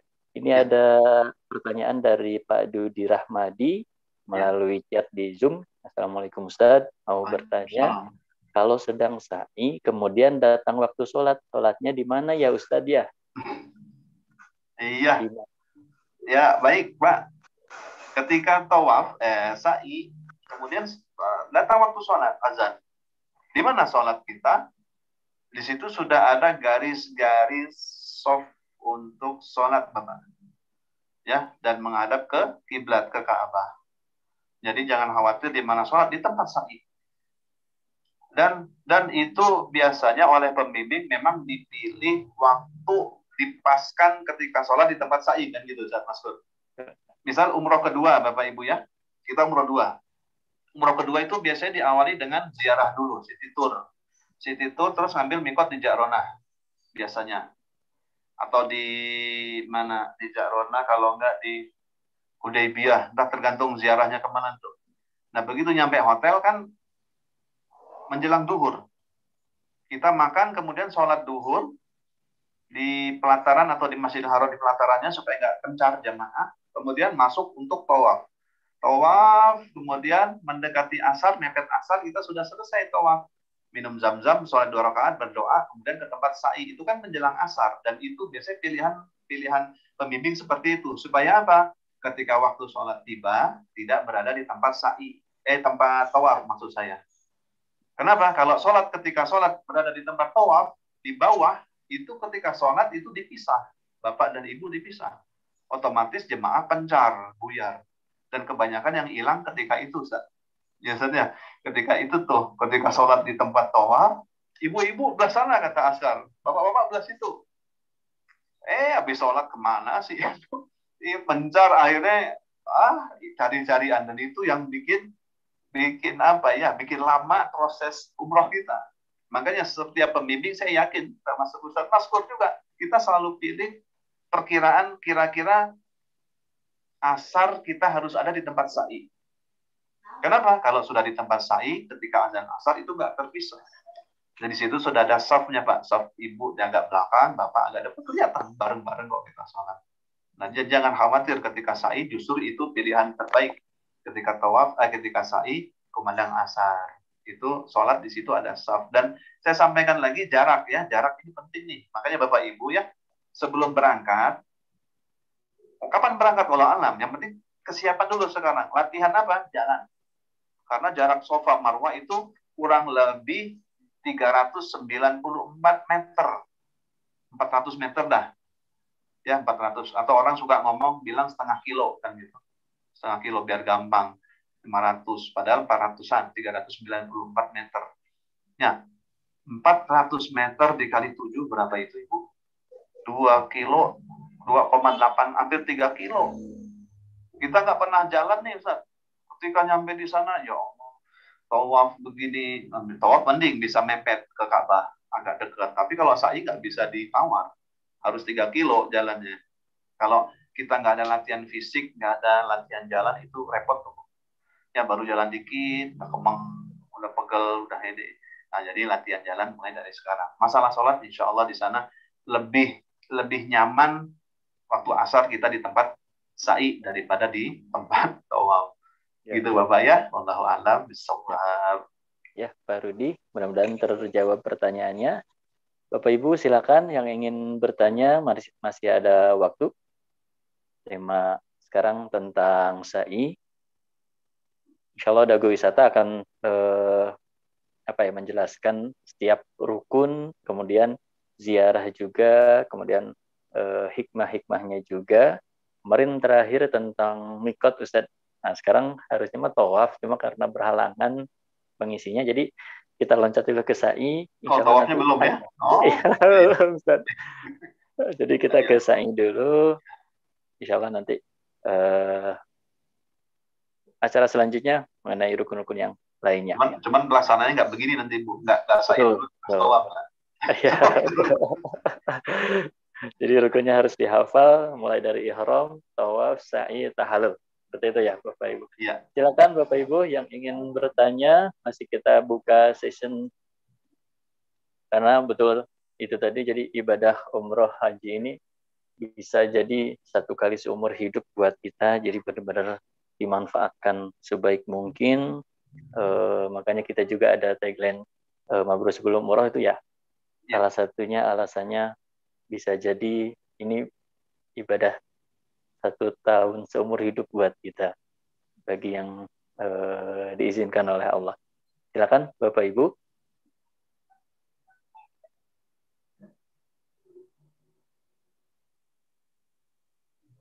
Admin, mohon maaf bisa dibuka audionya semuanya mungkin supaya Bapak Ibu bisa ada suaranya.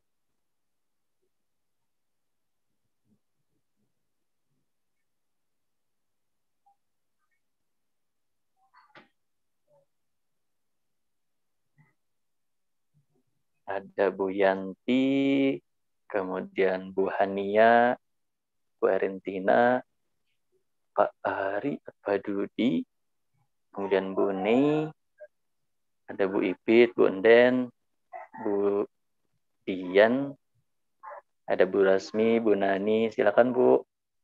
Atau bisa manual audionya dibuka bagi yang ingin bertanya.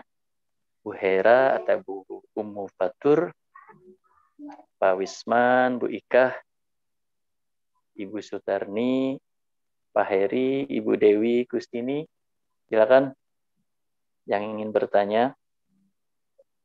Tema pada hari ini tentang sa'i.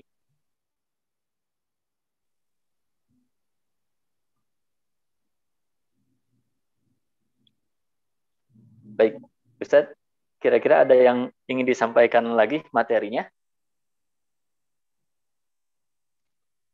Ya. Sambil menunggu nanti jamaah yang ingin bertanya mungkin ya. Ya, baik Bapak Ibu sekalian, teman-teman Allah yang berrahman insyaallah.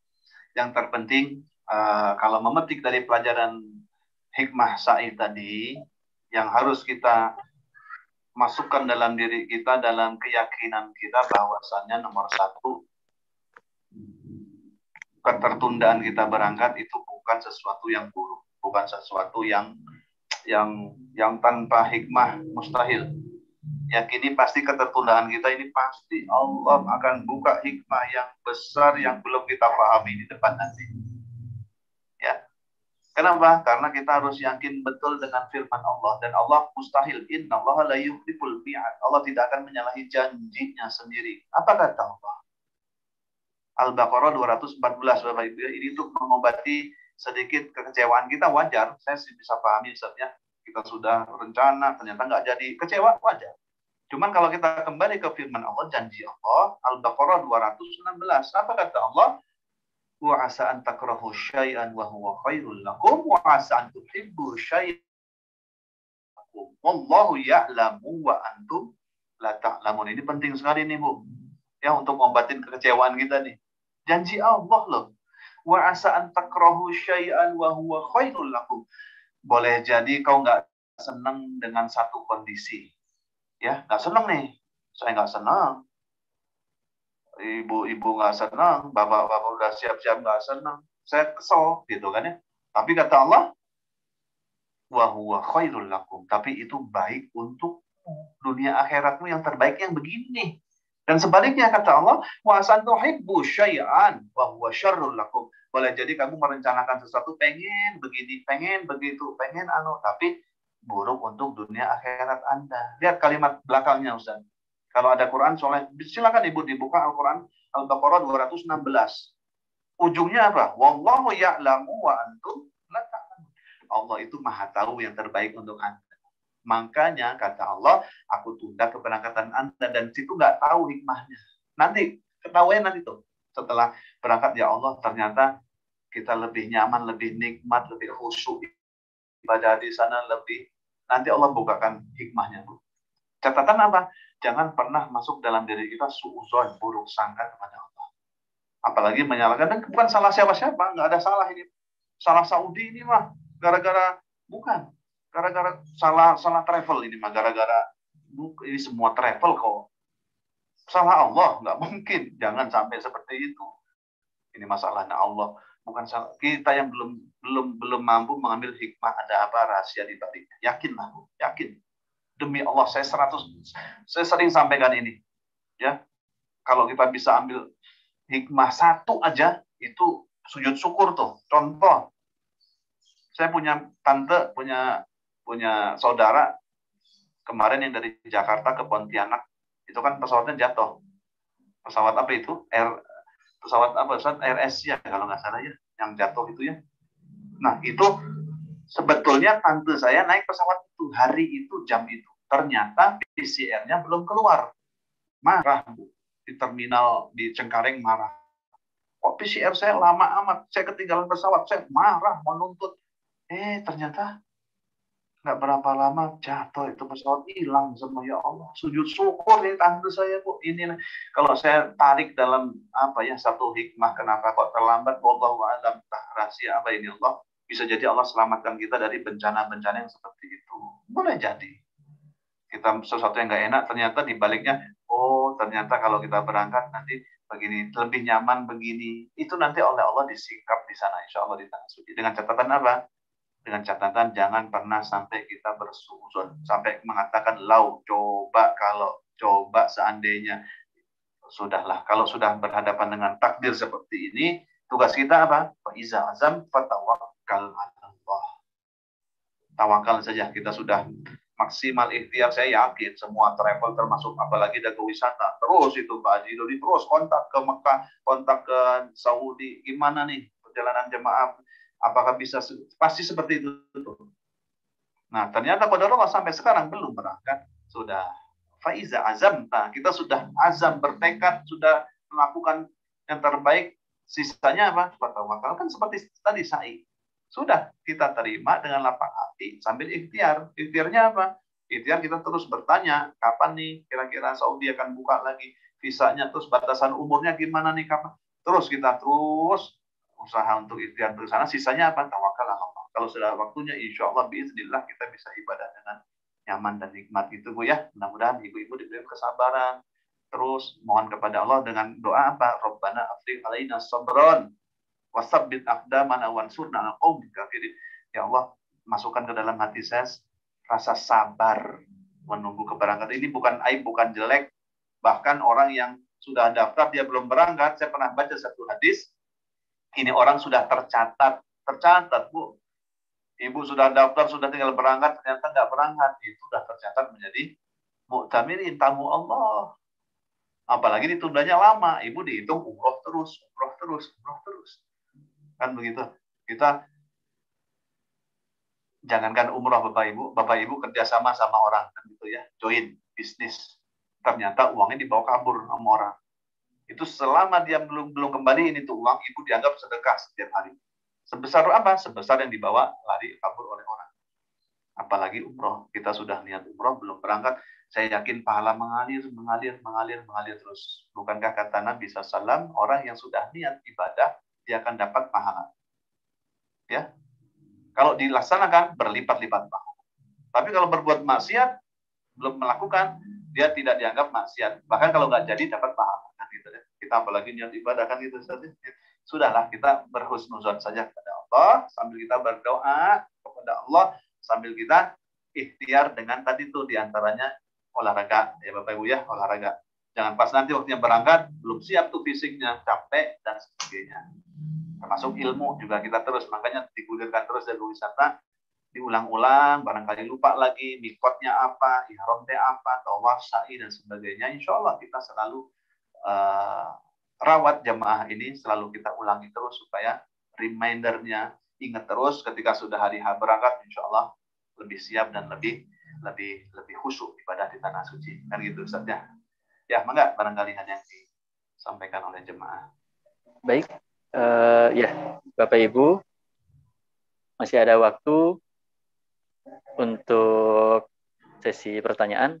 Mangga kalau misalnya ada silakan, boleh via chat di Zoom atau langsung audionya dihidupkan. Silakan.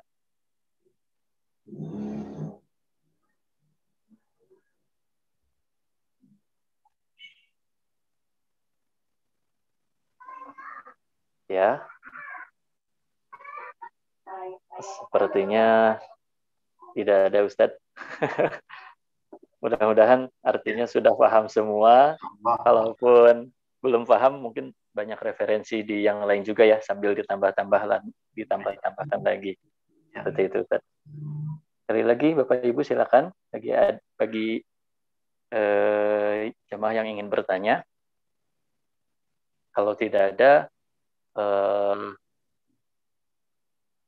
kita tadi kesimpulan udah ya, Ustaz ya? Ya. Kesimpulan kita tutup aja mungkin ya. Ya, baik. Atau ada yang mau disampaikan lagi?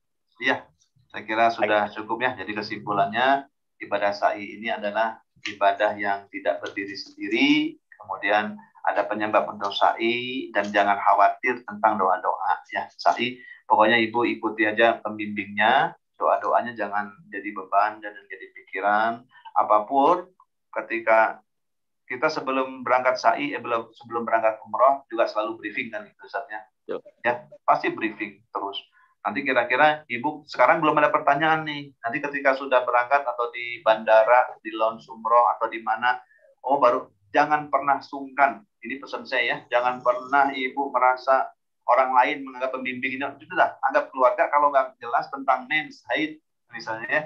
Nah, bab haid ini kalau haid nggak apa-apa, sa'i saja. Misalnya ibu habis tawaf, ibu-ibu nih habis tawaf, habis sholat 2 rakaat ternyata netes haid, mens, gimana nih Ustaz? Terusin nggak sa'inya? Terusin. Kecuali ketika tawaf, nggak boleh ketika haid. Makanya kalau haid ada pembahasan khusus kan gitu ya. Ketika tawaf bagaimana? Nah, masalah begitu ibu jangan sungkan tanya ke pembimbingnya. Ya, itu tanggung jawab kami, tanggung jawab Darul Wisata untuk apapun masalah dari jamaah, kita insya Allah sudah dibekali dengan berbagai macam ilmu fikih, termasuk fikih haid, termasuk fikih tawaf sa'i dan sebagainya. Ya, jadi jangan pernah ragu, jangan pernah nggak enak ngomong lagi ini ngomong haid sama nggak usah, ngomong aja. Gimana solusinya, gimana Ustaz? Gimana kalau saya melanggar dan sebagainya. Ya, jadi kembali saya ingatkan, walaupun sekarang tidak ada pertanyaan, saya yakin nanti ketika hari dekat itu banyak tuh pertanyaan. Termasuk bagaimana pakai sarung tangan, banyak tuh suka muncul. Kalau sekarang kan belum kepikiran kapan berangkat ya. Nah, sekarang yang kepikiran di jamaah saya tahu tuh pikirannya. Berangkat kapan kan gitu Bu ya. Saya paham itu. Nanti ketika sudah dekat berangkat memang tidak berangkat baru muncul tuh. Sa'i ternyata begini, harus begini. Nah, itu ibu jangan pernah ragu tanya ke pembimbingnya, sedetail-detail apapun tanya. Ya, jadi jangan pernah menganggap kami siapa-siapa, anggap anak atau rekanan atau sahabat atau siapapun di tanah suci. Selalu briefing sebelum mulai untuk tawaf dan sa'i dan tahallul gitu Ustaz ya, insyaallah. Baik. Ya, insyaallah. Kalau ada ya akhiri mungkin ya. Baik, ya itu tadi mungkin kita di briefing pembimbing dari Dago Wisata supaya benar-benar sangat membantu jamaah. Kalau misalnya memang lebih muda bisa dianggap anak ya Ustaz ya. Kalau sebaya ya teman, kalau di atas ya sebagai orang tua. Jadi pembimbing terbuka sekali kepada jamaah yang ingin bertanya apapun silakan. Itu mungkin Ustaz bisa kita tutup dengan doa, silakan. Ya, baik. Ya, Bapak, kita akhiri dengan sama-sama munajat kepada Allah Subhanahu wa taala. Mudah-mudahan yang pertama Allah Subhanahu wa taala jadikan kita menjadi hamba yang sabar terhadap ujian ini, dijadikan hamba yang bisa mengambil hikmah, dijadikan hamba yang bisa berhusnuzon baik sangat terus kepada Allah Subhanahu wa taala. Yang kedua, mudah-mudahan Allah segera angkat wabah ini dari muka bumi. Mudah-mudahan segera mungkin Allah undang kita ke Baitullah, tanah suci, mudah-mudahan dalam keadaan yang terbaik menurut Allah Subhanahu wa taala. Ya, kita sama-sama awali doa kita dengan membaca Ummul Kitab, bi barakati Ummul Kitab, wa nadiyati shalih wal mu'ijabah al-Fatihah. A'udzu billahi minasyaitonir rajim. Bismillahirrahmanirrahim. Alhamdulillahirabbil alamin, arrahmanir rahim, maliki yaumiddin. Iyyaka na'budu wa iyyaka nasta'in. Shiratal mustaqim. Shiratal الذين أنعمت عليهم غير المغضوب عليهم ولا الضالين آمين. اللهم صل وسلم وبارك على سيدنا محمد وعلى آله وصحبه أجمعين. اللهم إني أسألك بأني أشهد أنك أنت الله لا إله إلا أنت الأحد الصمد الذي لم يلد أنفسنا وإن لم تغفر لنا وترحمنا لنكونن من الخاسرين. ربنا فاغفر لنا ذنوبنا وكفر عنا سيئاتنا وتوفنا مع الأبرار. ربنا أفرغ علينا صبر ya Allah. Karuniakan jemaah kami ini sifat kesabaran ya Allah. Sifat redha dengan takdir-Mu ya Allah. Nas'aluka Allahumma ridho ba'dal qadha. Jadikan hati kami redha terhadap qadha, terhadap takdir apapun yang Kau takdirkan untuk kami ya Allah. Ilahana ya Rahman, ampuni jika kami pernah berbuat maksiat selama ini ya Allah. Bersihkan hati-hati kami dari dosa maksiat sebelum Kau undang ke tanah suci-Mu ya Allah. Bersihkan dosa-dosa jemaah kami ini ya Allah. Jika ada yang pernah berbuat maksiat besar, pernah berbuat syirik, durhaka pada orang tua ya Rabb, ampuni jika ada di antara kami yang pernah makan barang haram, memasukkan barang harta haram dalam perut kami. Kami ingin berangkat ke tanah suci dalam keadaan bersih ya Allah. Bersihkan noda dosa kami ya Rabb. Ilahana ya Rahman. Kau tahu betapa rindunya hati kami ke tanah suci ya Allah. Kau tahu bagaimana rindunya hati kami ingin tawaf di Ka'bah, ingin sa'i ya Allah, ingin mengunjungi Rasulullah SAW di Madinah Al-Munawwarah ya Allah. Kau tahu bagaimana hati ini rindu ingin segera berangkat ke tanah suci ya Allah. Angkat wabah ini ya Allah. Kami segera ke tanah suci ya Allah. Undang siapapun yang hadir saat ini, mudahkan berangkat ke tanah suci ya Allah. Dengan Engkau yang terbaik, waktu kapanpun menurut Engkau ya Allah. Ilahana ya Rahman, jadikan saat menunggu kami ini menjadi pahala bagi semua jamaah. Hadirkan pahala umrah untuk kami. Allahumma ja'alna umratana umratan mabrura, sa'iyan mashkura, wa dhanban maghfura, wa tijaratan lan tabur ya Allah. Jika berangkat umrah kami nanti, jadikan umrah yang mabrur ya Allah. Sa'i yang Kau terima ya Allah. Amal soleh yang Kau lipat gandakan di tanah suci nanti ya Rabb. Ilahana ya Rahman, karuniakan kepada jemaah kami kesehatan lahir wal batin ya Allah, agar kami bisa berangkat ke tanah suci sebelum ajal kami datang ya Rabb. Ilahana ya Rahman, berikan kami kesabaran untuk menunggu ini ya Allah. Segera angkat wabah ini. Allahumma inna na'udzubika minal barasi wal junun wal judam min sayyi'il asqam. Jauhkan virus ini dari kami ya Allah. Cepat angkat wabah ini ya Rabb. Mohon ya Allah, segera angkat wabah ini dari muka bumi agar kami bisa berangkat ke tanah suci. Ilahana ya Rahman, kabulkan semua permohonan kami. Jaga istiqomahan kami ya Allah. Jaga perasaan husnuzan kami baik sangka kepada Engkau ya Allah. Hindarkan dari buruk sangka suuzon kepada takdir-Mu ya Allah. Nas'aluka Allahumma ridha ba'dal qadha wa bardal 'aishi ba'dal mamat wa ladzatan nazar ila wajhik wa syauqan ila liqa'ik. Rabbana atina fid dunya hasanah wa fil akhirati hasanah wa qina adzaban nar. Wassallallahu ala sayyidina Muhammadin wa ala alihi wa sahbihi wa barik wa sallim. Subhana rabbika rabbil 'izzati amma yasifun wa salamun ala al-mursalin walhamdulillahi rabbil alamin. Alhamdulillah. Baik, Ustaz Budi, jazakumullah ahsanal jaza atas ilmunya dan waktunya, sudah sedikit mengobati kerinduan kita untuk bisa berangkat ibadah umrah atau haji. Masya Allah. Sekali lagi terima kasih Ustaz Budi, jazakallah, sehat-sehat terus. Bapak Ibu juga, kalau mudah-mudahan waktunya, kuotanya yang sudah dihabiskan juga bisa menjadi bukti, menjadi amal soleh nanti di akhirat kelak ya Bapak Ibu.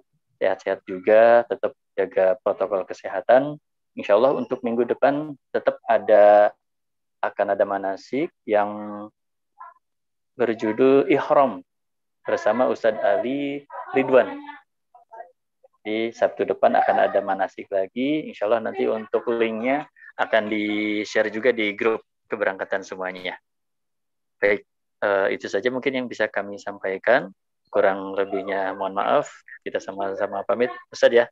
Gimana? Ya. Assalamualaikum. Terima kasih Pak Ustadz. Terima kasih. Assalamualaikum. Terima kasih Ibu, Bapak. Mudah-mudahan sabar semua. Amin. Amin. Semoga kami pamit ya Bapak Ibu ya. Ya, sama-sama. Ya, Assalamualaikum warahmatullahi wabarakatuh. Waalaikumsalam.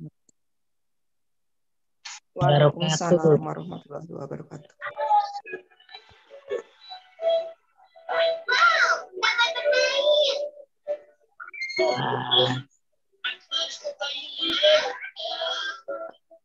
Aku juga. Baiklah, ayah akan ini kalian tunggu di sini ya. Ayo kita tunggu mereka. Apa sih? Hello dan mencari tokoh permen. Apa kalian berdua mau ikut aku? Tidak. Allahu Allahu Allahu Allah Allahu Allahu Allahu Allah Allahu Allahu Allahu Allah Allahu Allahu Allah. As I look to nature's beauty, dazzled am I, knowing everything calls on you, the Lord Most High. الله الذي يهدينا جميعا الله الذي نعتز به جميعا الله الله الله الله الله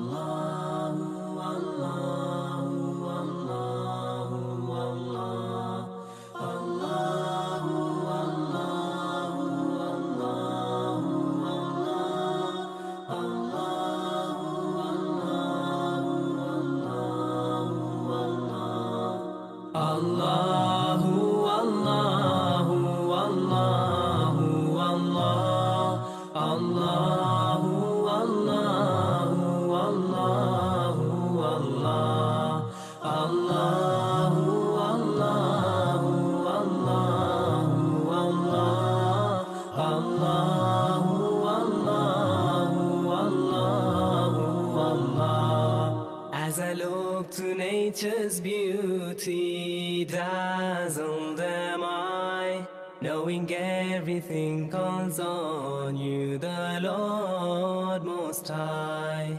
الله الذي يهدينا جميعا الله الذي نعتز به جميعا دربي شكرا شكرا يا رب شكرا يا ربي شكرا هديت قلبي شكرا نورت دربي شكرا شكرا يا رب يا منزل القرآن يا خالق الإنسان يا رب يا رحمن شكرا يا رب شكرا يا رب يا منزل القرآن يا خالق الإنسان يا رب يا رحمن شكرا يا رب